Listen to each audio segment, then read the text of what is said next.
सबको जय मसीह की। मैं जतिन बब्बर और आप देख रहे हैं मसीह परिवार चैनल। जैसे कि आप सब जानते हैं कि मैं इस चैनल पे प्रभु के अलग अलग दासों की वीडियोस डालता हूं, तो अगर आपको हमारा चैनल अच्छा लगता है तो आप इस चैनल को ज़्यादा से ज़्यादा सब्सक्राइब जरूर करें, ताकि आप प्रभु के वचन को सुन सके। वीडियोस को ज़्यादा से ज़्यादा शेयर करें ताकि जिन लोगों तक वचन नहीं पहुंचा उन तक भी वचन पहुंच सके।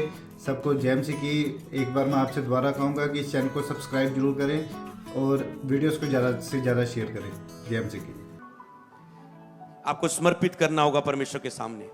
तो कुलूसियों की किताब 2:6-7, जैसा तुमने मसीह यीशु को प्रभु करके ग्रहण किया है वैसे ही उसी में चलते रहो। तो आपने सबने यीशु को प्रभु करके ग्रहण किया हुआ है, तो क्या करो, उसी में चलते रहो। आपने यीशु को ग्रहण कर लिया, प्रभु में आ गए, बस अब चलते जाओ, चलते जाओ उसमें। क्या क्या है, ओके, प्रार्थना कैसे करनी, बाइबल कैसे पढ़नी, रोजे कैसे रखने, नए लोग आए, आप इसमें चलते जाओ, बस बढ़ते जाओ। बाइबल कैसे करनी है, प्रार्थना कैसे करनी है, आराधना कैसे करनी, ये अन्य भाषा का वरदान क्या है, ये पवित्र आत्मा से स्पर्श किया जाना क्या है, ये मुझे भी चाहिए, मुझे भी ये सामर्थ्य चाहिए। जो भी सामने बाइबल में पढ़ते हो कहो प्रभु मुझे चाहिए ये। बढ़ते जाओ, चलते जाओ, बस रुको मत। तुम देखोगे सब चीजें तुझे पीछे पड़कर तेरी लाइफ में मिलती जाएंगी। हालेलुया। उसने कहा वैसे तुम उसमें चलते रहो और उसी में जड़ पकड़ो। चलते चलते मसीह में जड़ पकड़ जाओ, और जड़ पकड़ के मसीह में, हम नए थे मसीह में, जब पूरा बाइबल नहीं पढ़ी थी ज्यादा तो हम गिर जाते थे, बार बार गिर जाना और उठ नहीं पाना। जब सीख लिया वचन के, प्रभु की दया को, प्रेम के, भलाई को, कि हमारे पाप उसकी दया से बड़े नहीं, पछताए तो वो तुरंत माफ करता है। दोष देना शैतान और शरीर का काम है। एक मसीह व्यक्ति मसीह से पहले इतना दोष नहीं देता था अपने आप को जितना मसीह में आने के बाद दे रहा है। ओ मुझसे गलती, ओ मैं पाप, ओ मैं पापी, ओ मैं पापी, ओ मुझसे गलती। एक चीज अच्छी भी मैं आपको बताऊं, क्या प्रभु आपको दूसरों में से ऊंचा नहीं करेगा? पता किस बात? दुनिया पाप करने के बाद कोई पछतावा दुनिया के अंदर नहीं है। जो मसीह में नहीं है, जो चर्च नहीं जाते, वो पाप में, गंदगी में, उनके अंदर कोई पछतावा नहीं। शरेआम बिना डर के, बिना परमेश्वर का डर रखे वो पाप करते जा रहे हैं। पर तुम हर एक पाप के लिए डरते हो, नहीं करना मुझे, गिर भी जाओ तो उठने की इच्छा रखते हो। क्या तुझे खुदा उनमें से बढ़कर आशीष ना देगा? क्यों अपने आप को आम समझते हो? तुम पापी नहीं हो। मसीह में आने से पहले तुम जानबूझकर शरेआम उसमें थे, पर अब तुम्हें पछतावा तुम्हारे अंदर है। यही तो पवित्र आत्मा है जो तुझे पछतावा देता है, और तुम पछताते हो, पश्चाताप तुरंत माफी लेकर आता है। और शैतान का काम है दोष देना, और इसीलिए आप कभी दोष भावना में ना रहो। मैं आपको बताता हूं, आप खुद किसी बार आप सोच रखते हैं नहीं मैं बड़े काम नहीं कर सकता, मैं तो गलतियां करता हूं, आप खुद दोष दे देते हैं। आपको समझना है खुदा ने मुझे बड़े कामों के लिए चुना है, ब्लेस होने के लिए चुना है।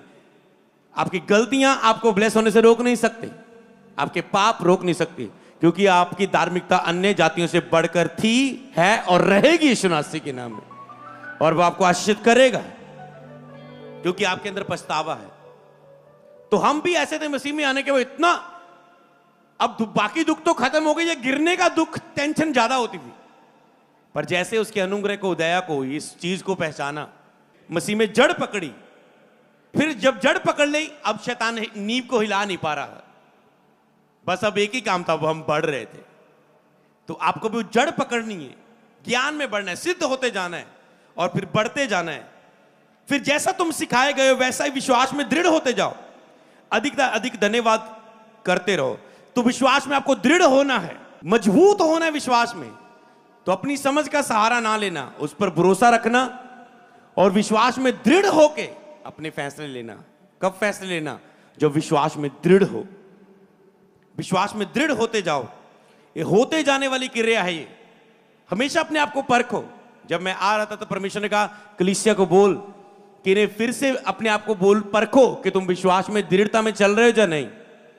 बाइबल में अलग अलग तरह के विश्वास है, अविश्वासी, अल्प विश्वासी, कम विश्वासी, नाम का विश्वासी, शब्दों का विश्वासी, झूठा विश्वासी, केवल विश्वासी, और आत्मिक विश्वासी। तो आपको आत्मिक बिलीवर बनना है, आत्मिक विश्वासी बनना है, स्पिरिचुअल बिलीवर्स बनना है, विश्वास में बढ़ते रहने वाला विश्वासी बनना है। देखो कि तुम विश्वास में कम तो नहीं हो गए। अगर विश्वास की शिक्षाएं से हम अलग कुछ सीख रहे हैं तो क्या तुम विश्वास में तो कम नहीं होगे? इसलिए विश्वास में दृढ़ होते जाओ। तुम विश्वास में दृढ़ होगे तो ही तो निर्णय लोगे ना, समझ पाए?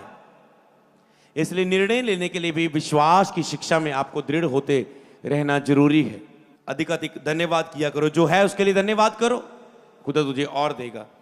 दूसरा जो यूहन्ना 1:8, अपने विषय में चौकस रहो कि जो परिश्रम हमने किया है उसको तुम गवा ना दो, वरन उसका पूरा प्रतिफल पाओ। कई बार आप परिश्रम करते हैं और आप चौकस नहीं रहते। कुछ आपके पास आशीष आती है प्रभु की ओर से, प्रभु ने कुछ दिया आपको पर आप संभाल के नहीं रख पाए। प्रभु ने कोई, हां वो शक नहीं, कोई वो आशीष गवाही प्रभु की ओर से थी, वो ब्लेसिंग, वो मैरिड लाइफ, पर तूने अपने हस्बैंड पर इतना शक किया कि तूने अब डिवोर्स तक बात चली गई, फालतू का। तूने इतना दोष लगाया, तूने ऐसे अपना गुस्सा कंट्रोल नहीं किया, तूने अपनी आशीष को खो दिया। तुमने अपनी ब्लेसिंग के लिए फाइट नहीं की, तूने आशीष को खो दिया। तो अपने विषय में चौकस रहो, जो आपने परिश्रम किया है उसको तुम गवा ना दो, वरन उसका पूरा प्रतिफल पाओ। तो परमेश्वर चाहते जो आपने मेहनत की है आप उसका पूरा प्रतिफल पाए।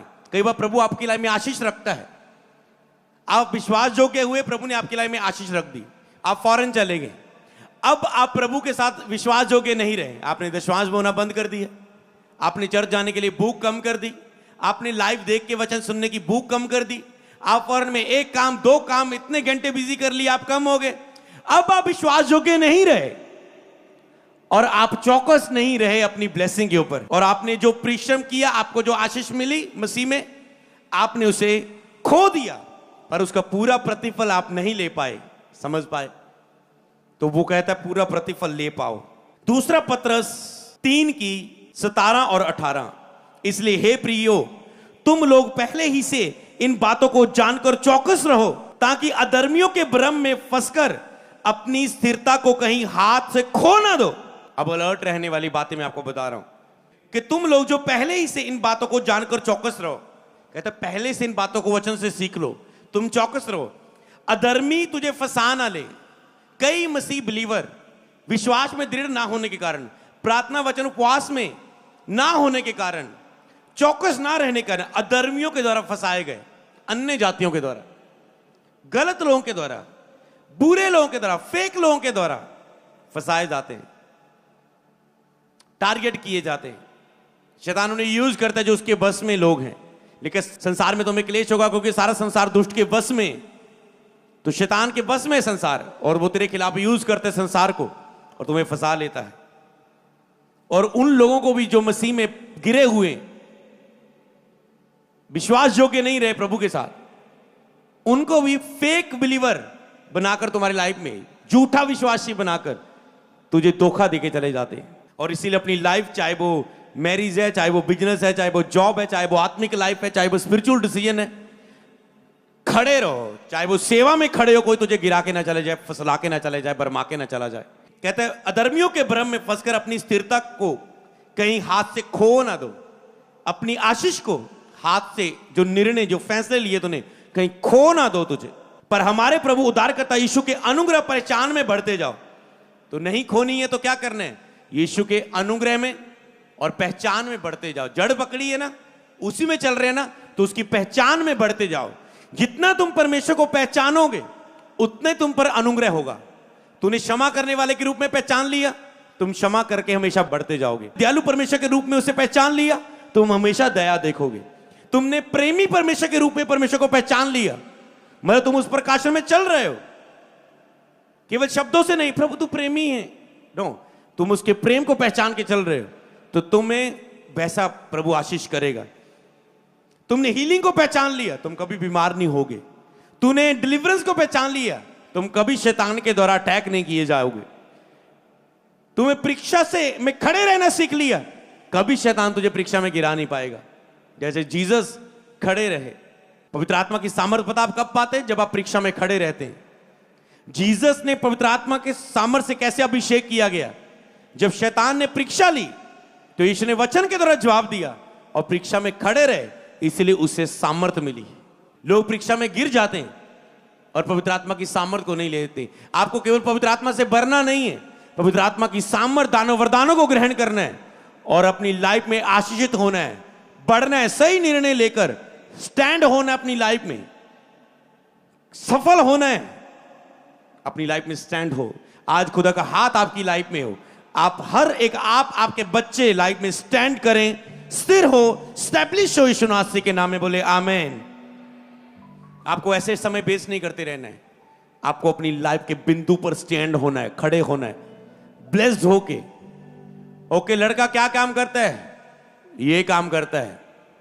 तुम बताओ तुम्हारी लड़की क्या कितना पढ़ी लिखी? आप ऐसे बोलोगे, समझ पाए?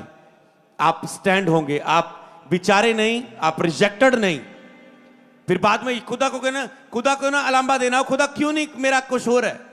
क्योंकि तूने अपनी लाइफ के समय में डिसीजन नहीं लिए, तुमने अपनी लाइफ को स्टैंड नहीं किया, मसीह में होके वचनों पर चल के आगे करी करके तूने सब कुछ परमेश्वर पर छोड़ दिया। मैं यीशु को मानता हूं, यीशु भला है, कर देगा वो, पर जो फर्ज तेरे वो तुझे पूरे करने हैं। दूसरा तीमुथियुस 3 की 12 से 14 तक अब मैं पढ़ दूंगा।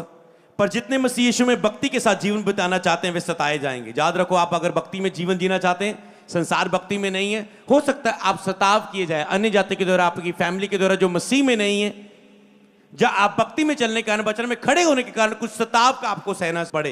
परंतु दुष्ट और बहकाने वाले धोखा देते और धोखा खाते हुए बिगड़ते चले जाएंगे। जो दुष्ट है वो धोखा देते, धोखा खाते हुए, जो धार्मिकता में नहीं चलने के लिए कोशिश चौकस नहीं होते, वो धोखा देते जाएंगे। वो बिलीवर्स भी, वो नॉन बिलीवर्स भी धोखा देते, धोखा खाते हुए बिगड़ते चले जाएंगे। पर तुम जो भक्ति के साथ जीवन बिताते हो, तुम सताए तो जाओगे, तुम तंग मार्ग में तो जाओगे, पर उत्तम पदार्थों के द्वारा स्टैब्लिश, स्थिर और ब्लेस्ड भी किए जाओगे यीशु नाम में बोले आमेन। पर तू उन बातों पर जो तूने सीखी हैं, विश्वास किया है, जाकर दृढ़ रह कि तूने उन्हें किन लोगों से सीखा है। कहते जो बातें तूने सीखी हैं, विश्वास किया है, दृढ़ हो जा उन बातों पर, स्टैब्लिश हो जा, तुम परमेश्वर के वचन पर खड़े हो जाओ, तुम अपनी लाइफ स्टैंड करोगे, तुम अपनी लाइफ में जीवन के बड़ी प्लेस पर खड़े हो जाओगे। तो वो कहता है ये जानकर तुमने किन लोगों से सीखी है। कई लोग भूल जाते आपको किसने वचन सुनाया, किसने आपकी परवरिश की है, किसने आपको बढ़ाया है। और आप अपनी लाइफ में अपने अगुए को छोड़कर, अपने मार्गों को छोड़कर, प्रभु से दूर होके, चर्च से दूर होके, आत्मिक लोगों से दूर होके पाप में और संसार का जीवन जीने लग जाते हैं। प्रभु कहता है उन्हीं लोगों में जुड़, अपनी संगति कर और प्रभु मैं तुझे फिर से बढ़ाऊंगा। तूने किन लोगों से सीखा है, दृढ़ बना रहे विश्वास में, ताकि परमेश्वर का जन सिद्ध बने और हर भले काम के लिए तत्पर हो जाए। यही तो है, वो आपको स्टैंड करना चाहता है। क्या वचन ये लग नहीं रहा कुछ कह रहा है? ताकि परमेश्वर का जन सिद्ध बन जाए, वो चौकस रहे, वो ऐसी संगति में रहे, वचन सीखता रहे, प्रार्थना में रहे, अपनी समझ का सहारा ना ले, विश्वास में बढ़ता जाए, प्रभु की पहचान में बढ़ता जाए, सिद्ध हो जाए और हर भले काम के लिए स्टैब्लिश होने के लिए, हर बड़ी पोस्ट पर, हर बड़ी नौकरी पर, हर बड़े अधिकार पर, पॉलिटिक्स में, किसी में हो, तुम राजनीतिक क्षेत्र में हो, तुम किसी भी क्षेत्र में हो, जॉब्स में, फॉरेन की कंट्री में, तुम हर हिस्से में टॉप पर होने चाहिए। हालेलुया। क्योंकि परमेश्वर कहता है तुम हर भले काम के लिए तत्पर हो जाए, बेस्ट काम के लिए, ब्लेस्ड काम के लिए। याकूब 1:12 धन्य है वह मनुष्य जो परीक्षा में स्थिर रहता है, क्योंकि वह खरा निकल जीवन का वह मुक्त पाएगा जिसकी प्रतिज्ञा प्रभु ने अपने प्रेम रखने वालों से की है। अगर कोई परीक्षा में चल रहा है, मार्ग में अपने डिसीजन नहीं ले पा रहा है, एक प्रेशर, एक फाइट में चल रहा है, तो स्थिर रहना, गिरना ना, जैसे यीशु मसीह स्थिर रहे और उसने सामर्थ को पाया। इसलिए आपको इस परीक्षा में स्थिर रहना है। जैसे पौलुस खड़ा रहा, उसने अभिषेक में दुगने अभिषेक को पाया,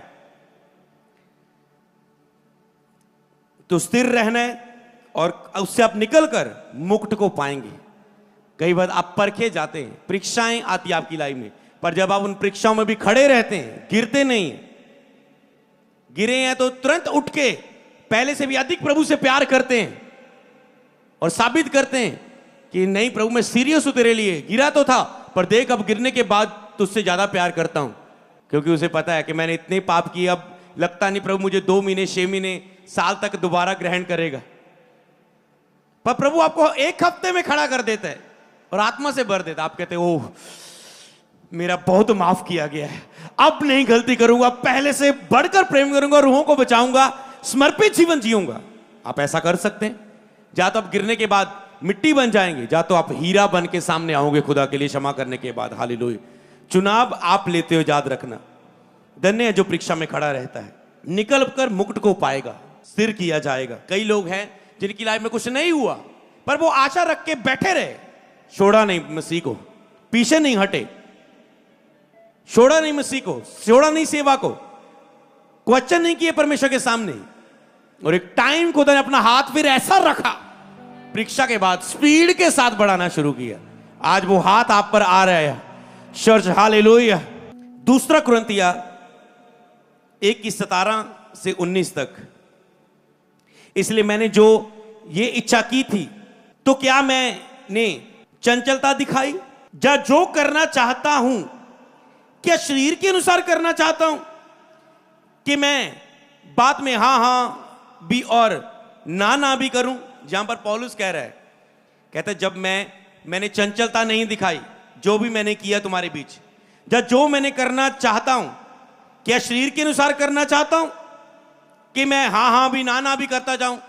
शरीर में आप ऐसे ही करते हैं। पौलुस कहता है मैंने ऐसा नहीं किया कि मैंने चंचलता दिखाई हो, मैंने शरीर में ओके तुम ये कर रहे हो, हाँ हाँ हाँ हाँ मंजूर है, हाँ ना ना ना ना ना ना ना 2 महीने बाद नहीं नहीं नहीं प्रभु तेरी ओर से, तेरी ओर से नहीं नहीं, शैतान की ओर से, शैतान की ओर से, प्रभु तेरी ओर से, तेरी ओर से नहीं नहीं, मेरे मन का बहम है। कहते मैं हाँ हाँ हाँ ना हाँ ना ना। वो उसके डिसीजन दृढ़ थे, क्लियर थे। प्रभु जाना है या रुकना? कहता है मैंने आत्मा से वचन पाके मैं जा रहा हूं, मैं आत्मा से बंधा हूं, तुम्हारे पास आ रहा हूं। आत्मा ने मुझे कहा तूने नहीं जाना, आत्मा ने यहां कहा तुम जाना है। वो निर्भर था परमेश्वर पर। पौलुस कहता है चंचलता नहीं दिखाई मैंने कि शरीर के अनुसार हाँ हाँ और ना ना भी करता जाऊं। कहता है मैंने कड़क और स्थिरता में मारा कूटा, अपने आप को वश किया कि उसका हाथ अपने ऊपर लूं। और फिर हमने पौलुस के ऊपर उसका हाथ देखा भी, हमने पतरस के ऊपर उसका हाथ देखा भी। हालेलुया। जो हटा ना फिर। हालेलुया। क्यों? क्योंकि वो पहले ही गिर के खड़े हो चुके थे। पतरस पहले ही गिर के खड़ा हो चुका था। तो पौलुस को पता था मेरे कितने पाप माफ हुए, मैंने कितने लोगों को मारा है मसीह में, मसीह के लोगों को सताया है। अब जितने लोगों को मैंने सताया उस पहले तो उतनी रूह मुझे बचानी होगी, और फिर उससे कितने गुना बचानी होगी, क्योंकि मैंने बहुत मेरे माफ किए प्रभु ने। हालेलुया। परमेश्वर का कहता है आगे लिखा है, परमेश्वर का सच्चा गवाह है हमारे उस वचन में जो तुमसे कहा हां नहीं दोनों नहीं पाए जाते। कहते मेरे वचन में हां और नहीं ना दोनों नहीं पाए जाते, क्योंकि परमेश्वर का पुत्र मसीह जिसका हमारे द्वारा अर्थात मेरे और सिलवानुस और तिमोथियुस के द्वारा तुम्हारे बीच में प्रचार हुआ, उसमें हां और नहीं दोनों नहीं थे, परंतु उसमें हां ही हुई थी। बोले आमीन। ऐसा प्रभु आपको स्थिर देखना चाहता है, आपके ऐसे डिसीजन देखना चाहता है कि आप इतने आत्मिक हो जाएं पौलुस की तरह, आप हां ही हां बोले। लेकिन तेरा वचन हां की हां और ना की ना हो, तेरे डिसीजन क्लियर हो, तेरे निर्णय सफल हो पवित्र आत्मा से प्रभु के सही लो, तो खुदाबंद तुझे आशीष दे। नीति वचन 13:12 से 18। जब आशा पूरी होने में विलंब होता है तब मन स्थिर होता है, निराश हो जाता है, शिथिल होता है, परंतु जब लालसा पूरी होती है तब जीवन का वृक्ष लगता है। हो सकता है आपकी आशा पूरी होने में विलंब लगा, तब मन दुखी होता है, पर आपने आज क्या सीखा? अपनी सारी चिंता उस पर डाल दो, दुखी मत हो जब आशा पूरी होने में देरी लगे, परंतु जब पूरी हो जाती है तब जीवन का वृक्ष लगता है। समझ पा रहे हैं ना? जब हाथ आ जाता है फिर सबको तेजी से मिलता है। हालेलुया। जो वचन को तुच्छ जानता है, तेरा आयत में लिखा है, वह नष्ट हो जाता है, परंतु आज्ञा के डरवैयों को अच्छा फल मिलता है। अच्छा फल, तुम जाओ और फल लेके आओ। जो आज्ञा को मानते, वचन सुन के चलते हैं, उनको अच्छा फल मिलता है। वचन को जो तुच्छ जानता है वो नष्ट हो जाता है, तो आपको इसे फॉलो करना है, तुच्छ नहीं जानना कि आप नष्ट हो। बुद्धिमान की शिक्षा जीवन का सोता है, उसके द्वारा लोग मृत्यु के फंदे से बच सकते हैं। आज आपको एक बुद्धि के द्वारा शिक्षा दी गई। सुबुद्धि के कारण अनुग्रह होता है, परंतु विश्वासघातियों का मार्ग कड़ा होता है। सब चतुर तो ज्ञान से काम करते हैं, परंतु मूर्ख अपनी मूर्खता फैलाता है। जो चतुर है वो ज्ञान से काम करते हैं। तो आपको समझ आत्मिक ज्ञान से बढ़ना है, मूर्ख की तरह फंसना नहीं है। दुष्ट दूत बुराई में फंसता है, परंतु विश्वास योग्य दूत से कुशल क्षेम होता है। जो शिक्षा को सुनी अनसुनी करता वो निर्धन होता है। क्यों नहीं आज लोग मसीह कई ब्लेस होते? क्योंकि वो शिक्षा को सुनी अनसुनी करते हैं। इधर से सुना, इधर से निकाल दिया। चर्च में पूरे आमीन बोल के विश्वास से आनंदित होकर सुना, पर घर जाते ही निकाल दिया। घर के क्लेशों में, वही कामों में बिजी होके, प्रार्थना ना होने के कारण, संगति पर्सनल ना होने के कारण प्रभु के साथ छोड़ दिया। पर कईयों ने सुना, फल लाया और ब्लेस हुए। हालेलुया। तो जो सुनी अनसुनी करता है वो निर्धन होता है, जो वचन को फॉलो नहीं करता।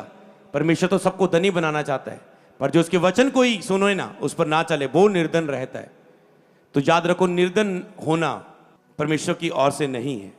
नीति वचन 16:25, ऐसा मार्ग भी है जो मनुष्य को सीधा जान पड़ता है, परंतु उसके अंत में मृत्यु है। तो आज से आपको अपने मार्गों को चेक करें और प्रभु के साथ फेथफुल हों। अपने जीवन के सही निर्णय को लें, सही चुनाव को करें, परीक्षा में खड़े रहें, प्रभु के साथ विश्वास जोगे रहें, चिंता में, निराशा में, दुखी होकर पाप में ना गिरें, अड़े और खड़े रहें और इस परीक्षा में स्थिर रहें। और यह हवा का बढ़ाने वाला हाथ अपने जीवन में जो दिखेगा कि वो हाथ आ चुका है, अपने जीवन में ग्रहण करो यीशु मसीह के नाम में।